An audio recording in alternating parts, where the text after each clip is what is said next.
All right, this video is going to be a short one because there's another media thing that I want you to look at for this content piece. What we look at in this particular activity is the past of consumer rights and responsibilities. So if you're looking at the clothes you have on right now, your clothes would tell a really crazy story. The fabric would be from one place, then it would be manipulated here and there, and then it would be cut and sewn and shipped and treated, and it might have 5, 6, 10 stops all around the world. And in each of those places, globally, there would be specific human issues, sociocultural issues, potentially working conditions, inequalities that your clothing have seen as they were made. Sweatshops are still something that the world is dealing with quite heavily. A lot of our fast fashion is made by people in developing countries. So this is going to look at the background on that, and then the next activity is going to look at the now, the global aspect of it. So in Unit 1, we talked about the history of fashion, and in the content they talked about the British Weaving Guilds, and these guilds were kind of like clubs, and they were clubs of people in the same profession that would organize to better that profession. So kind of like a baby union. And the workers in these guilds would try and implement fair wages and safe and healthy working conditions and all of that kind of stuff. So in North America, back in the day, it wasn't unusual for people who were making clothes to work 10 to 12-hour days, 6 days a week, as well as taking extra work home to complete on evenings and Sundays because they made so little money. The wages that they made were not enough to live off of, so they tried to get creative with how to make more money.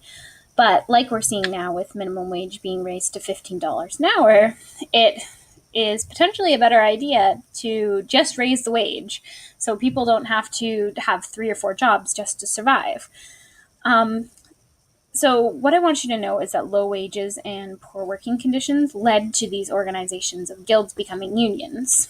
And at the turn of the century, in 1900, there was a union called the International Ladies Garment Workers Union.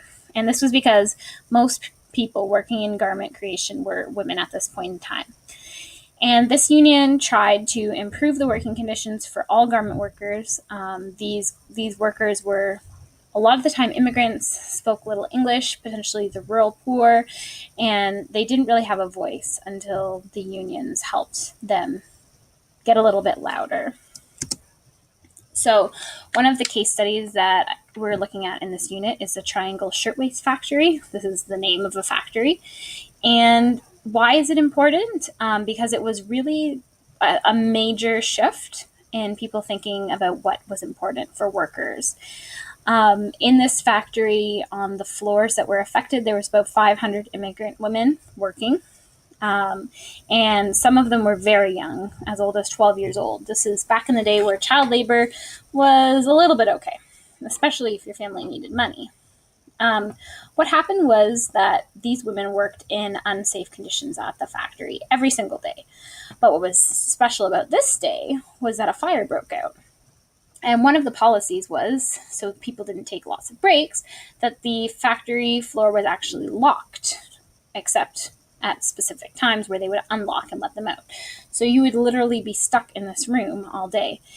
And when the fire broke out, they were unable to get the doors unlocked in time, and hundreds died and hundreds more were injured in this problem, which happened in New York City just after the union I was talking about, just in 1911. From this problem, safety standards changed a little bit, and then it continued to change throughout the years, hopefully making it better for workers in Canada and America to work in the garment industry. Now, fast forward over 100 years, and these human rights issues have just become more covert. So sweatshops do exist in America and Canada. They just have to be sneaky about it. They can't be out in the open.